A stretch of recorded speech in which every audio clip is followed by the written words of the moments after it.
afternoon guys, or good evening I should say. Welcome to a Friday Waffle. I hope everyone's had a good week. Personally, I've had better weeks. I'm not going to go into any details, but a friend of mine had some really bad news, some sad news, which is, it's one of these things where, you know, it just it puts everything into perspective. You know, we all complain about stuff which ultimately isn't really important, so yeah, I've had better weeks. But anyway, excuse me, hopefully you can see more of me in this video. I notice I tend to always have the camera pointing too far down, so all you've got is my head and then wall. So I thought the good thing is at least when it's kind of that low down you don't get to see my double chin quite as much. So yeah, anyway, yeah, what have I been doing this week? Games wise, not a great deal, it has to be said. I was playing with my Sword M5, which I did a wee kind of feature on earlier on this week, and I've got to say I love it to bits.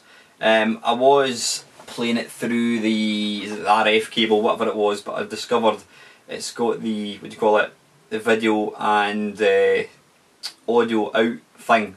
So I was able to plug it into a SCART and you get a much better picture. In fact, the picture was shit hot anyway, but you get really good sound. So yeah, that's that. I've not been doing a great deal. I was through at my mate's house last night, playing some sort of video games and that kind of stuff. But yeah, anyway, yeah, Friday Waffle. Now I've actually, after what was I going to say, sorry, after, I just got a Facebook message there. After complaining last week about lack of questions, one of the guys did sort of say about, you know, it would be helpful if I was to kind of tell people what I'm going to talk about and then people can kind of give me ideas.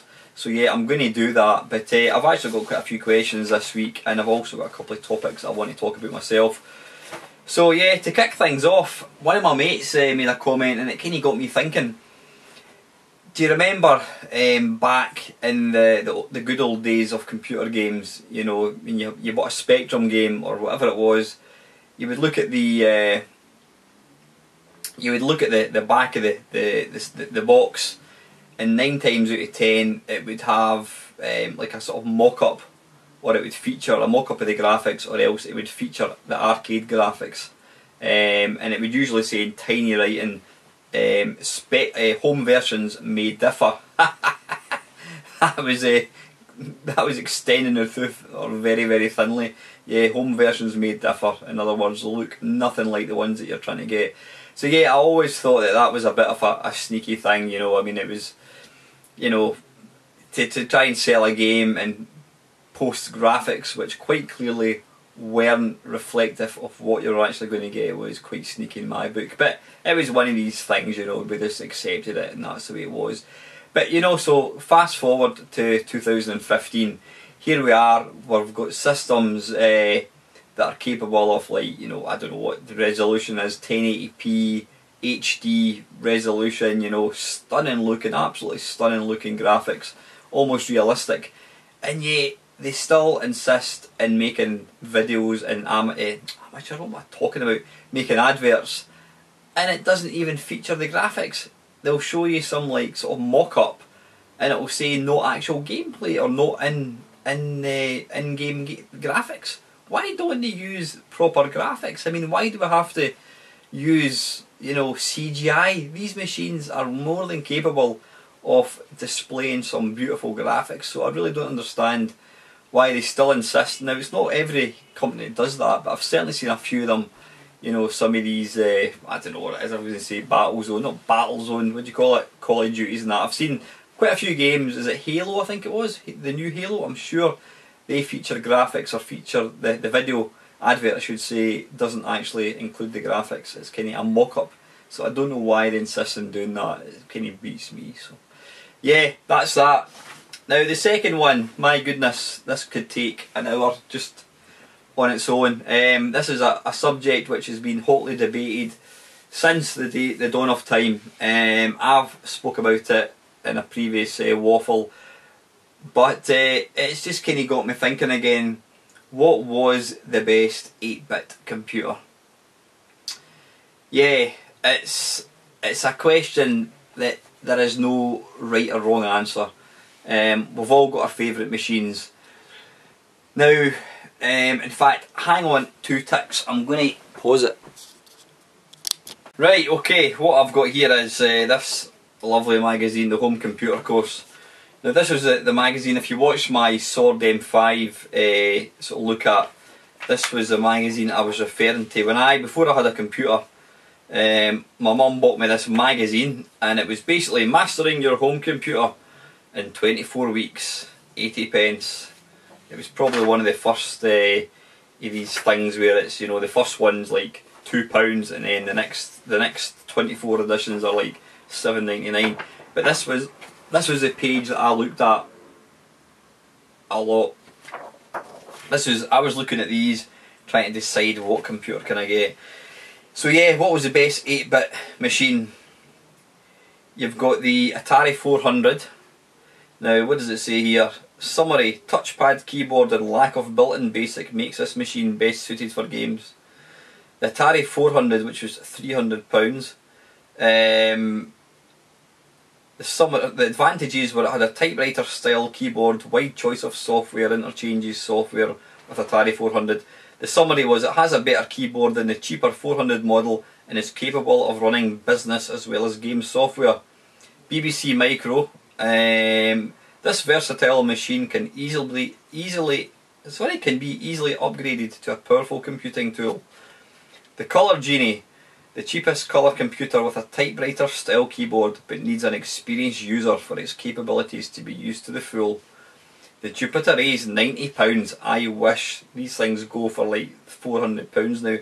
The Jupiter Ace, what was original about that was every other machine came with BASIC. This came with, was it 4th?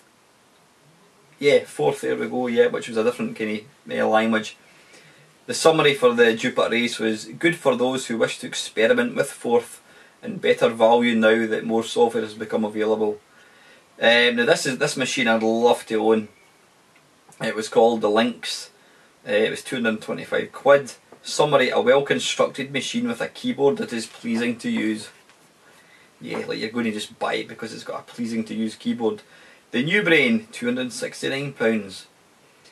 Summary: this machine is widely expandable and is a very competitive lap-held microcomputer, and it includes an RS-232 port. Get in. Auric, a well-constructed computer that is a good choice for a beginner. The keys are long and narrow but reliable and pleasing to use. Oh, I like that word, pleasing. The Commodore 64. As a home computer, the Commodore 64 is good value. It can also be used as a business machine, but this requires expensive add-ons. The Commodore VIC-20. Very popular but cheaper and equally powerful machines provide more memory. Needs the memory expanded to fulfill its capabilities. The Dragon 32. Although not outstanding in any way, a fairly priced and very popular machine. Poor Dragon. The Sinclair ZX81. This computer lacks sophistication but can be vastly improved by using a selection of the add-ons available. £45 it was. Sinclair Spectrum. Very easy to use with an enormous choice of software and add-ons. This is an excellent choice for the beginner. And yeah, here we go. This is the Sword M5. This is only 150 quid. What? It's only got... bloody hell. According to this, it's only got 4K memory. Is that right? Is that all it's got? Jesus, never knew that. There you go. The advantages of the Sword M5 is it's well constructed and it's got a power on indicator. So it's got a wee red light. That'll make you want to buy it. Disadvantages: the keys are too rubbery and it's got limited BASIC. You know what? The summary of this of the Sword was: this is an expensive machine to expand. A fuller and better BASIC is planned for the future. Now there you go. That just goes to show that my memory was playing tricks, because I always thought that the Sword M5 was really well received and sort of reviewed well in this, but it just goes to show looking at this, it's a lot of shite. But anyway, and lastly, the Texas T19948. Disadvantage is extremely slow basic, limited choice of software. And the summary is the lack of software and the slow basic make this an unpopular machine. However, at £150 it is reasonably priced. Yeah, so we had all these machines to pick from. In the UK, the most popular obviously were the Spectrum, Commodore 64, BBC Micro, and you know, an Atari. Then there was a few Dragon 32s, and then also later on the Amstrad. So anyway, what's the best micro? It's a difficult one to say now. Since I have built up quite a collection of machines, I've obviously got to use machines that I never ever got to kind of play back in the day. Now I was a C64 man, which everybody that watches my channel probably knows, and I used to literally look down my nose at other machines compared to the C64. You know, I was playing all my stuff like Iridium and Drop Zone, and when the C64's done well, to my mind it blows everything else out the water. But however, now owning stuff like the Atari and the Spectrum, I've got to say I would be hard pushed to really decide what I think is the best 8-bit machine. I mean, you can have a good machine, but without the software it's nothing. So probably the machine that I would term as being the best 8-bit might not be the most powerful machine. I'm going round in circles here, aren't I? Anyway, yeah, the Amstrad, I've not really had much exposure to it. I do know that there's some people swear by it. Some of the games that it puts out are way better than anything available on other 8-bit machines. Stuff like Renegade, and Renegade. No, I mean there are other games which, because I'm not an Amstrad man, I can't really comment too much. It's also got the best version of Donkey Kong, so yeah. The one machine that I've really got to like a lot, and I've mentioned it before, is Atari. I've now got an Atari 130XL. I mean, in fact, I've got a lot of them.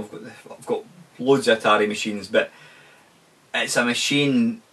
When you see some of the games that can actually do stuff like the Eidolon, Rescue on Fractalis, what other stuff, Drop Zone, games like that, there is really no other 8-bit machine that can touch it. You know, seriously, it's a serious piece of kit. It's amazing what they could do. The problem is, it kind of died an early death. It never really took off in the UK because of the price, and so it didn't sell that much. And then what ended up happening, and from what I can remember in the UK, the games that were coming out for it were just like budget games, and even some of the games that came out for like the other machines, they were good in other machines, and you tend to find the Atari version was shite. But when you can see what the Atari can do, I would probably say that the Atari, pound for pound, is the best 8-bit computer. It's the most capable, certainly. It certainly didn't have the best games. Some of the games were awesome, like the games I mentioned. So yeah, the Atari, I do love the Atari. Sorry, I've just had an offer on eBay for Montezuma's Revenge. Yeah, fun enough. There you go. I'm getting an offer for an Atari game, and I'm talking about the Atari. Dragon 32, can't comment. Never really had one. But the main, well, the third kind of biggest selling computer, the third main kind of machine after the Amstrad, or the fourth one, whatever you want to call it, was the BBC. Again, I've got a BBC there, I've got all the games for it. It's not a machine I've used a great deal. Games wise, apparently it's quite a powerful machine, and some of the games that it put out were, I was going to say incredible, were very good. Stuff like Frack, it's got excellent graphics. Elite in the BBC, to my mind, can't be touched. I mean, I think, is it the Archimedes? I think that's... Oh, be quiet. I've just had another offer or something. Shut up. what am I talking about? Yeah, I think the Archimedes is generally regarded as having the best version of Elite, the sort of the original Elite. I'm not talking about the filled in polygon graphics, although I'm talking shite because the Archimedes did have the filled in one. In fact, you know what, I think the generally regarded best vector graphics version of Elite, I think, is the BBC Master, because it had extra memory and I think it ran a bit quicker as well. So the BBC had some cracking games, but unfortunately a lot of the games were absolute pants. So yeah, the two machines, sorry, there's obviously somebody, £6 for that, you can bugger off. Obviously somebody's decided to buy all my stuff and making me offers. Yeah, that leaves kind of two machines that were always going to be the sort of top two. There was the Commodore 64, like I've said. Some of the games in it, summer games, £5 for Mercenary on disc, you're having a laugh. Yeah, the Commodore 64, some of the games that came out for that were just mind blowing, like Raid Over Moscow, Drop Zone, all the summer games, winter games, Uridium, Impossible Mission. These games are absolutely stunning, and you know, they blew every other version of these games out the water that appeared in any other system.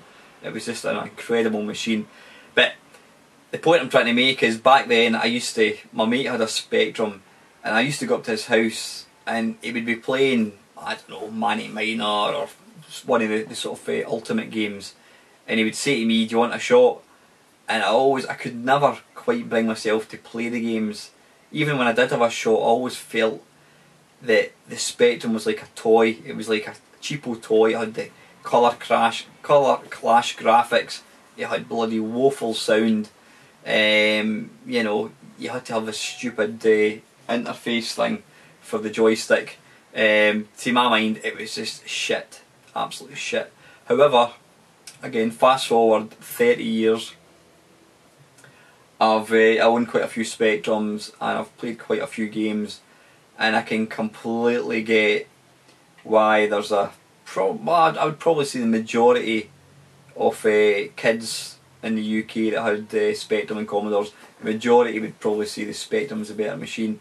I don't think it's a better machine. I mean, I don't think there's any question that the C64 had all the hardware. It didn't have the processor wasn't as quick as the Spectrum, but the C64 trounced the Spectrum when it came to, you know, sound, scrolling, colours and that kind of stuff. But where the Spectrum really excelled was just the actual games. I mean, you know, there's a million absolutely fantastic games that came out for the Spectrum. It was a real, it was a genre defining machine. I mean, it just opened up, you know, programming to people and to program in their bedroom. I mean, if it wasn't for the Spectrum, then we wouldn't have half the programmers that we've got now who make games for kind of current generation, current consoles and that kind of stuff. You know, some of the games, I mean, the games in the Spectrum, they're quirky. Yeah, they may have not looked as nice, but when you actually start playing them, they just oozed playability. And even, you know what, even I've kind of gotten used to the Spectrum sound, the wee beeps and buzzes and farty noises that it makes, and even some of the sound that, you know, some of the music that you kind of get out of it. I've really warmed to the Spectrum, you know. But yeah, as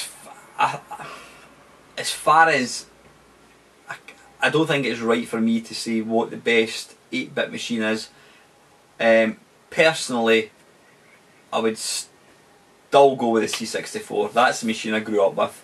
I think that's what's going to define most people's opinion, is what machine did they grow up with, because you've got the nostalgia side of things. You know, you've got the red colour, the rose coloured spectacles, games that you loved playing. Saying that, I've got to say there's a lot of games, even, you know, a lot of games that I loved, absolutely loved to bits back in the day, and I've played them since, and they've just not stood up half as well as I thought they would stand up. Things like Bruce Lee. I loved Bruce Lee back in the day. I find it quite dull now. Even graphically it's quite glitchy. But back then I loved the game to bits. But yeah, I would have to say the Commodore 64 is going to edge it. That's going to be my favourite 8-bit machine. As far as the best hardware, I would probably go for the Atari.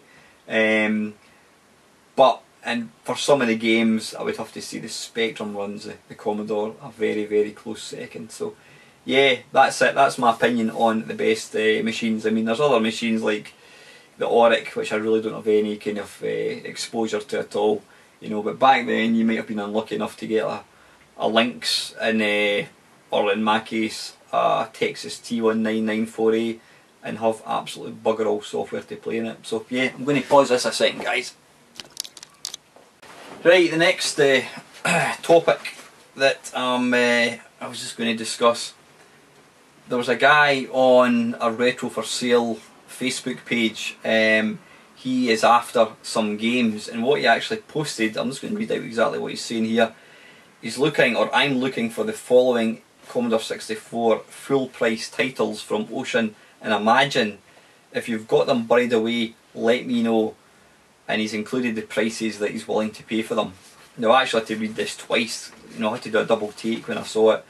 A game called Cool World on disc, he's willing to pay £75. Guts, which is G-U-T-Z, apparently that was by Ocean, he's willing to buy that on disc from anybody who's got it for £150. Mikey, which was a rather pathetic poor arcade conversion. In fact, that's wrong to say, it's not a poor arcade conversion, it's quite a good arcade conversion, but it's quite a poor game. Mikey was released by Ocean under the Imagine banner. Now it was released obviously for all the popular machines, but on the C64 it was the one I can remember, it was included as the Konami Smash Hit Pack, whatever it was called, Famous 7 or something, I can't remember, it had some name. But Mikey on disc, now yep, get this, Mikey on disc, he is willing to pay £500, and on cassette he's willing to pay £125,000. Now he's not looking for the compilation, he wants the standalone Mikey tape or disc, but that's serious money.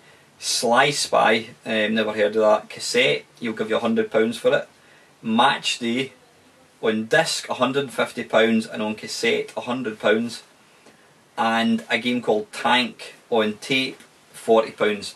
So basically, if you've got Cool World on disc, Guts on disc, Mikey, Sly Spy, Match Day and Tank, you can get yourself about £1,500. Now, where would you pay, how much would you pay for a game? For myself, not very much, because I'm not a collector. I'm a games player, I buy games to play. I don't collect games per se, but there's people who buy them purely to actually own the game. You know, they want it boxed, they want it unopened, they want the instructions and all that kind of stuff. But how much is too much? Saying that, on the news a couple of weeks ago, there was a Leonardo da Vinci, I think it was Leonardo da Vinci, painting sold for 100 million. Now, see, when you think about it, if you were to buy that painting for 100 million, so you hand over 100 million out your bank account, and in return you get given this picture, which is probably cloth with some paint on it. That is at £100 million. What's to say that nobody wants to buy it back? Does that mean you're effectively stuck with something that is worthless? You know, it's only going to be, how many people can afford £100 million for a painting? Not very many. So if you buy it for that, you're effectively got this piece of cloth and wood with some paint in it. It's only worth anything if somebody is physically able to give you the money for it. So yeah, the point I'm trying to make is some people will just pay stupid amounts of money to own something. Now the funny thing is, I was asking my mate last night, I says, Guts, never heard it. and he tells me it was a sort of a slash 'em up game by Ocean, and apparently it's a lot of nonsense, it's crap, and I think that's what makes it as rare, because it was such a poor game, it didn't sell at all, and so it's quite a rare game. But would you pay £150 for it? That's a lot of money. I certainly wouldn't. I mean, I wouldn't pay any more than probably the going rate for it. Totally changing the subject on expensive games. I was in CEX up in Aberdeen last weekend. It was last week when I was away.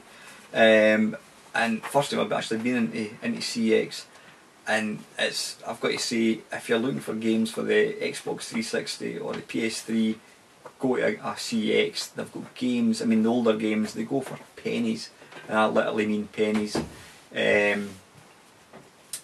I was looking through the games and I saw a copy of, what was it, Pro Evolution, I think it was 2000 or something like that. I think it was 2001, something like that, for the PS2, 2002 I think it was, for the PS2. And that was actually probably my favourite Pro Evo game before it started getting too complicated. And I picked the box up, and you'll never guess how much they were selling it for. 5p. Yep. They were wanting 5p for this game. Crazy. Now the funny thing is, I didn't have any money on me. My wallet was in my wife's. In fact, no, I had my wallet on me, but there was no way I was going to. I was going to have to pay with Swipe. Not Swipe. What am I talking about? Switch. Where did Swipe come from? Switch. And there's no way I was going to put 5p and switch it through. I actually had a look on the ground to see if I could find 5p on the floor, and I was even tempted to say, "Look, can I just have it for nothing?" But I just think it's absolutely mental that a company would put something for 5p. You can't even buy a sweet for 5p, never mind a video game. So yeah, anyway, that's that. So I mean, how much, what is the maximum you would actually pay for a game? You know, I think you'd have to be a sort of a hard-nosed collector to spend that kind of money. I did mention before, I've got a friend of mine's, he has got a very, very substantial collection of games. I know he's actually in the process of trying to sort of downsize, but he writes for Retro Gamer. He's featured quite a lot in retro magazines because of his collection. He's got probably the best Commodore 64 games collection of anybody. I think he's got every cartridge ever released, German versions, French versions, everything. He's got just like virtually complete collections. But he was actually trying to buy a VIC-20 game, and he bidded £1,500 for it. And this was for a really, really shitty tape, game on a tape for the VIC-20. And believe it or not, he didn't actually win the auction, but he bidded £1,500 for it. So yeah, that's absolutely crazy. But yeah, I certainly wouldn't pay any more than, I don't know, the most I would ever pay for a game is if I buy a game brand new, I'll pay 40 quid for it. But that's about it. So anyway guys, that's that. That's my questions. I've got a few questions here. Super Whizball. The C64 shits all over the craptastic spectrum. Discuss. Well, I've already discussed that one, and that's actually what prompted me to ask that question, so thanks for that. Now, Dean Mamemeister from Retro Asylum. Dean's asking, "Hi Alan, I'm having a bit of a Vectrex love fest at the moment. Like you, I wanted one for years and finally managed to buy one back in 2011. What's your favourite game in the system, and is there a game that you wished had come out in the system that didn't?" Now, Dean, that's a good question. I've got some favourite games. I mean, there's quite a few games in the Vectrex that I happen to think are pretty crap. Quite kind of basic. The reason I'm looking up there is because I've got all my Vectrex games up there. I do also have one of these cartridge things, so it means I can basically play all the games that were ever released for it. I mean, there's some fine games like Pole Position, which is an excellent version of Pole Position. It's really, really cracking. Probably the most impressive game is my Time Pilot, my Vector Pilot, which I'll let you see. I think I've actually done a gameplay thing for that. Now this Vector Pilot was one of these homebrew games that was released, when did it come out? I'm not too sure actually. Yeah, it's got a really nice box. The cartridge itself's really nice. Vector Pilot, there we go. You've got the kinny. You've also got the. Now this game actually came with 2 overlays. Whoops, a daisy. You've got the blue one and you've got the red one. I could actually make that, turn that into glasses, 3D glasses. Yeah. Vector Pilot looks amazing. It's a really impressive game. You know, it's probably pound for pound, I'd probably say it's the most impressive Vectrex game that I've ever had the sort of the pleasure to play. Hang on, I'm just making a complete arse of this, trying to get it back in. So yeah, that's probably the most impressive one. I mean, I also love what do you call it, Thrust, which was a conversion of the sort of C64 classic. Pop that back in there. Again, it's an excellent version, but pound for pound, I would probably say my favourite game in the Vectrex is Mindstorm. It's, you know, it's kind of the Vectrex's built-in asteroid clone. That's a brilliant game, really really good. It's as near as damn it you'll ever get to asteroids on a home system. It's got the proper vector graphics, so I'd probably say that. Yeah, you need to get yourself the what do you call it, the unbugged one. Apparently the one that was built in, I think it crashed after level 6, something like that. So they did re-release it. In fact, I think that's a really hard to find. They did discover the bug, and apparently if you sent back, how did it work this? I think if you contacted MB, whoever it was that made it again, the Vectrex, if you contacted them after buying your Vectrex, they would actually send you the sort of the bug-free version of Mindstorm, which apparently goes for quite a bit of money. But anyway, enough about games that go for a lot of money. So yeah, Mindstorm, I would say, Dean, is probably my favourite game. A lot of great games out there, but that's definitely my favourite. And I'll just drop my instructions. So yep, next question. Brian, right Brian, what are you saying here? Which old systems which failed to sell in great numbers? Oh sorry, I beg your pardon Dean, you asked me a second part. Sorry Brian, I'll come back to you in a second. You asked me a second part. Is there a game that you wished had come out in the system that didn't for the Vectrex? I'm going to go for the obvious, couple of obvious games, and that's going to be Tempest. I'd love to have seen Tempest. It was also a Vector game. Love to have seen Tempest on it with a spinner. I don't know if there is a version of Tempest out for it, I'm not sure. I'm sure somebody's probably put together a spinner add-on for the Vectrex. Yeah, Tempest. Battlezone, that would be pretty cool. But the one I would love to have had, apart from Tempest and Battlezone, would have been Asteroids. A proper conversion Asteroids. There's really no reason why it couldn't do it. I know, is it John, what's his name again? Donzilla, I think his name is. He did a lot of homebrew games in the Vectrex, and he included a sort of homebrew version of Asteroids.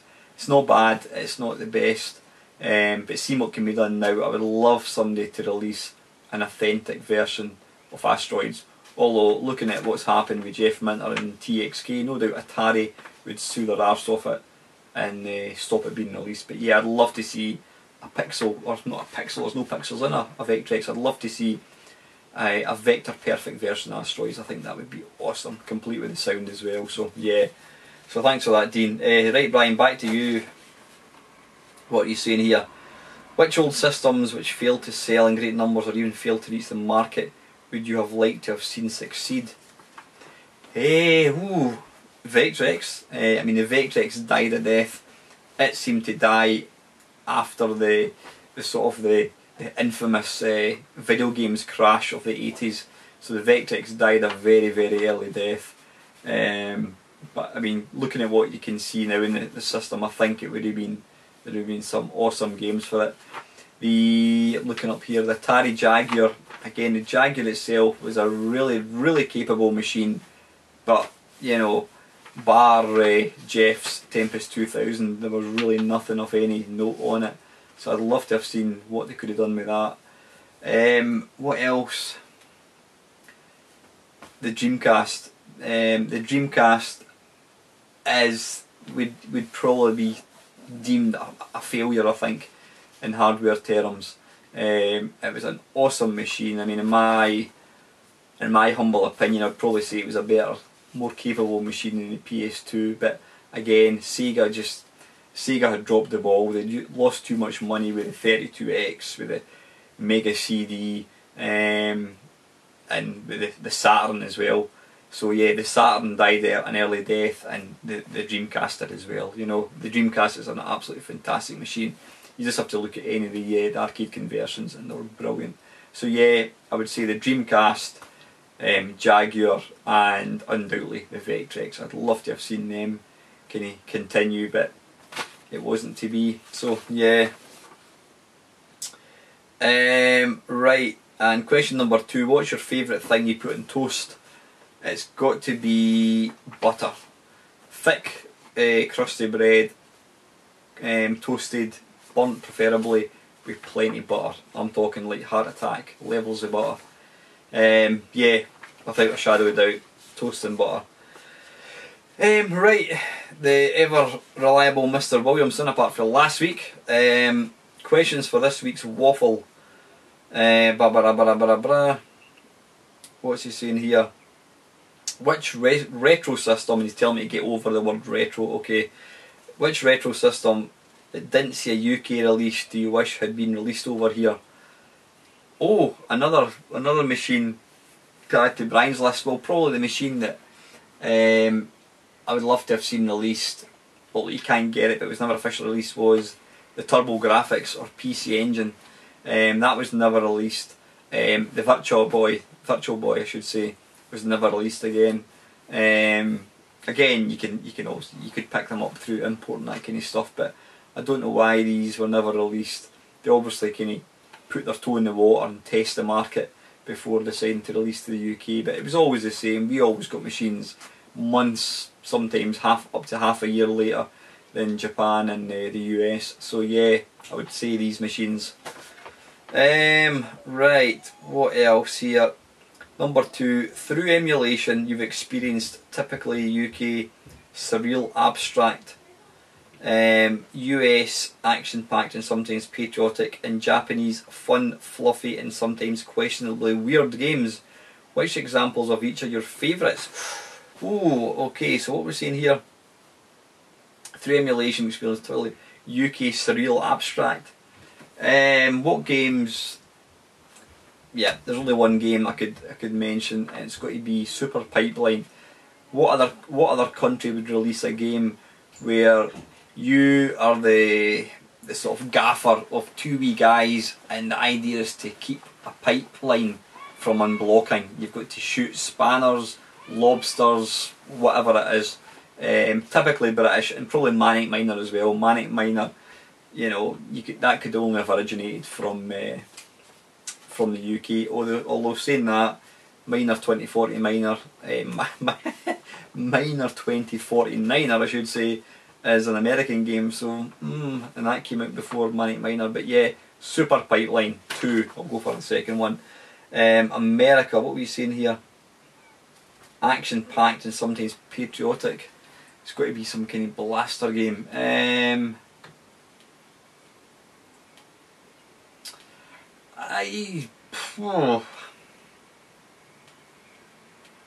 mean, it's not going to be my favourite. I mean, I'd say Fort Apocalypse, that's my favourite American game, but I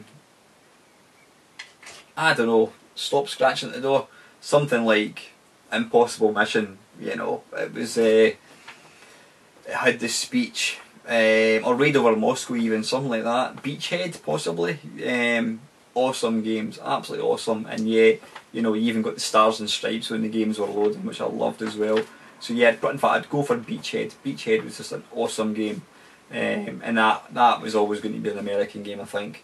And lastly, Japan. never really got to play many games. Japanese games that are Japanese wise, I would say like something like Track and Field, loved that, but that's not a really odd game. No, is it Puzzle Bobble? Is that the one where you shoot the things? I like that. I like that a lot. I'm not into the kind of manga RPG type stuff, so that kind of rules out quite a lot. I'm not into the Pokemon stuff either. Yeah, probably go for Track and Field. I know it's kind of not really Japanesey, but it was released from Japan. So yeah, go for that. Hope that's alright. And number 3, Jamie's saying here, you're on a desert island, but can, for reasons I've yet to make up, can only play games of one publisher programming team. Which one and why? Classic and modern. Oh, that's a toughie. Now that's kind of leading on to a thing I'm going to talk about at the very end. One publisher programming team. I mean, there's some classic. You know what? It's going to have to be. Got to be US Gold, 100%. On 8-bit, it's got to be US Gold, because I could play stuff like summer games. I could play winter games. I could play Hess games. I could play Fort Apocalypse. Stuff like that. Bruce Lee. Yeah, all these classic games. Yeah, definitely. That would be my 8-bit publisher that I would stick with. And current, I don't really. So I tend to think that, you know, back in the day, you got to know what software labels were really good, and you'd go out and buy a game. If you loved Ocean games, as soon as Ocean released a game, you would buy it because you knew you were getting a quality game. I don't think that applies quite so much now. There's obviously far less companies that make games now, so I don't think there's the same attachment to a publisher that you got back in the day. You know, when you're spending 40 quid in a game just because you like the last, I don't know, I'm looking up here, the last Rockstar games. Well, maybe that's a bad example. Chances are, if you like Grand Theft Auto 5, you're going to go out and buy the next Rockstar game, so that's a bad example. Something else, like, I don't know, EA Sports, just because you like FIFA 2015 doesn't mean you're going to go out and rush out and buy the next game that's been made by EA Sports, I should say. Just because you liked the FIFA game doesn't mean you're going to rush out and buy the next EA game, which might be a lot of rubbish, if that makes any sense. But I don't know. Trying to think.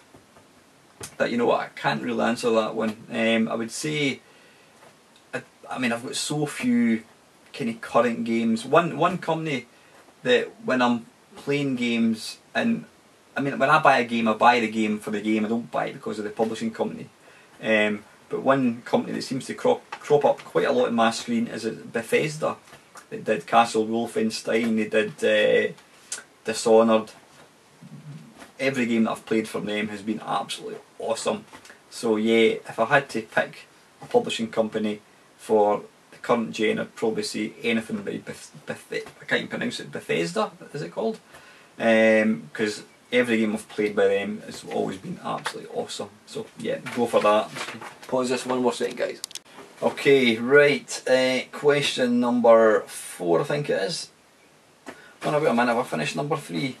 Playing which one and why? Classic, I've done that one, right. And number 4, in your opinion, which hardware is best for emulating? Now you're saying here the Shield, Xbox, PC, etc. Oh, that's a good question, and it's hard to really. Well, I'll be absolutely honest. The best system for emulating, because of the sheer power, is always going to be the PC. I mean, I've got the GameCube emulator on my PC, and it runs games at way higher resolution than it could ever run on a GameCube, and it runs them perfectly. The PC or Windows platform will run any system. If there's an emulator available, it will run it, and it runs it perfectly. So the PC is always going to be the best platform for emulation. It's not to say that's the one I use the most, because sometimes sitting in front of a monitor isn't always the most relaxing way. Xbox, now the original Xbox, which I've pardon me, you've still got sitting there, is pound for pound a brilliant emulation platform. If you had no money to buy any games on any system, but you wanted to play these old games, maybe your PC's not up to much, get yourself an original PlayStation, an original Xbox, bang in a bigger hard drive. The emulators that came out for it, they're just perfect. They just work. You know, they're easily accessible. You can play all your games on the big screen as well. I mean, it does things like the Amiga perfectly, the Atari ST, all the popular systems, the Spectrum, C64, MAME, you name it. I think I've even got a ZX81 emulator for the Xbox. So the Xbox, pound for pound, is the best value. You've got things like CoinOps, which is a front end, and it's just got like, I don't know, 5,000 games. Each games you can download the video, so as you're scrolling through, you're actually getting a video for the game running. So the Xbox is a fantastic PC sort of emulation station. When it comes to portable, now I've got the Shield, which I've seen. The Shield's fantastic. I love it to bits. I haven't used it that much, I have to say.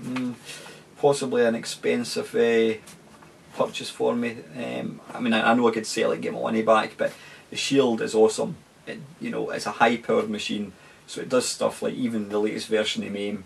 It plays stuff super duper, really well. It's an excellent wee machine. But I've got to say, the best portable emulation is this bad boy, which I've let you see on more than one occasion. The wee Pandora handheld. Now a couple of times I've actually put that on eBay to sell it, and then before it's ran for a couple of hours I've taken it down because I just want to hang on to it. I mean, I even had somebody offer me money for it, and I thought when it came to push, I just couldn't bring myself to sell it. This is the bee's knees. It's quite slow, it's quite flimsy, you know, the hardware itself they've been kind of put together with like just a small team of people, so the actual hardware itself it's not as professionally or as sturdy as like a PSP or something like that, but as far as this for emulation, there's nothing can touch it. It does stuff like the Amiga, the ST, it does the PlayStation. It can't do the Dreamcast. I think there's an emulator for it, but it's not powerful enough. But anything from PlayStation down, this does it perfectly. The great thing is, because you've got the wee keyboard, for stuff like the Spectrum, when it says press Z for joystick, you can just press Z. You know, you've got all the F keys, you've got a full keyboard, so pound for pound, this is a perfect emulation. Stuff like the Game Boy Advance, Game Boy, you know, you're playing Tetris on this. I mean, I'll try and fire it up and let you see. It's, in fact, you know what, I've not charged this up for such a long time. Let's see if it's still got any battery in it. I think it might have. Yeah, the Pandora, without a doubt, is going to be the best portable handheld you could own. You know, lots of people shoot it down saying it's way overpriced, etc, etc. Possibly it is, but what we've just talked about, a painting selling for £100 million. So, you know, 180 quid for something like this. People are saying, oh, it's an old machine. Yeah, it is old, but you know what? I've still to find something that actually plays things as well as this does. This is just the absolute bee's knees. Let's see if I can find anything. I can't even, it's been that long since I've actually used it. Is it Game Boy SP, is that? I'm trying to remember, Game Boy Color, is it this one?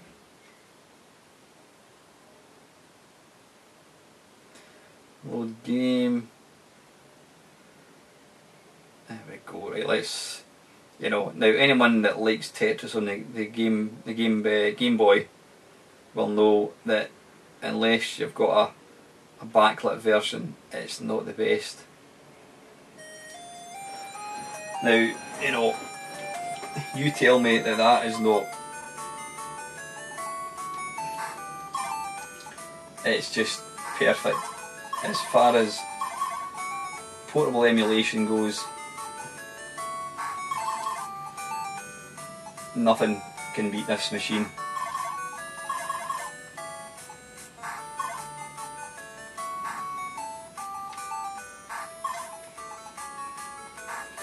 Anyway, I digress.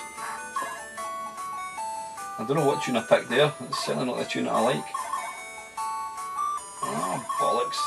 I'll stick it in here. Anyway, yeah, that is the Pandora. So, yep, that is the best portable handheld, Jamie, that money can buy. And as far as the best emulation platform, it's going to have to be the PC, but the Xbox is brilliant. If you want big screen emulation, then go for an Xbox.